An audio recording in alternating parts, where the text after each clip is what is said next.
வணக்கம் நண்பர்களே, நான் தான் உங்கள் பிரவீன் குமார்லேருந்து பேசுகிறேன். இன்றைக்கி நம்ம என்ன வீடியோ பார்க்க போகிறோம்னா, பிஎஸ்சியில் முதலீடு செய்து 2019 ரீஃபண்டுக்கு ஆன்லைனில் அப்ளை பண்ணவங்க செய்த தவறுகளை பற்றி தான் நம்ம இந்த வீடியோவில் பார்க்க போகிறோம். ஸோ அதனால் இந்த வீடியோ நீங்கள் ஸ்கிப் பண்ணாமல் கடைசி வரைக்கும் பாருங்கள். இதே மாதிரி பயனுள்ள வீடியோலாம் தொடர்ந்து நம்ம சேனல் வந்துட்டு ஃபஸ்ட் டைம் நீங்கள் நம்ம சேனலில் பார்க்குறீங்கன்னா சப்ஸ்கிரைப் பண்ணி சப்போர்ட் பண்ணுங்கள்.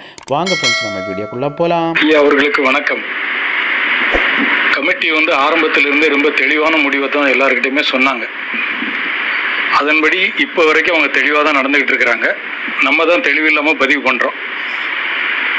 அவங்க சொன்னது என்னென்னா, பாண்டு பில்லு இதை வச்சுருக்கிறவங்க மட்டும் பதிவு பண்ணுங்கள், பில்லெல்லாம் மிஸ் ஆனவங்கெல்லாம் தயவுசெய்து பதிவு பண்ணாதீங்க, டெபாசிட் பண்ணவங்க பதிவு பண்ணாதீங்க, அக்னாலஜ்மெண்ட் வச்சுருக்கிறவங்க பதிவு பண்ணாதீங்க, லைவில் என்ன இருக்குதோ உங்கள்கிட்ட பாண்டும் பில்லும் முழுசாக இருந்ததுன்னா அதை மட்டும் சென்ட் பண்ணுங்கன்னு தான் சொன்னாங்க.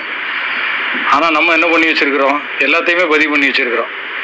அப்போ அதனுடைய தவறுகளை நம்ம அனுபவிச்சு தான் ஆகணும். ஒரு பாண்டு வச்சுருந்தீங்கன்னா ஒரு பாண்டுக்கு உண்டான பில்லு தான் கிடைக்கும்னு சொல்லிட்டு இந்த குரூப் ஆரம்பித்த காலத்துலேருந்து அதே தான் சொல்லிக்கிட்டு வரோம்.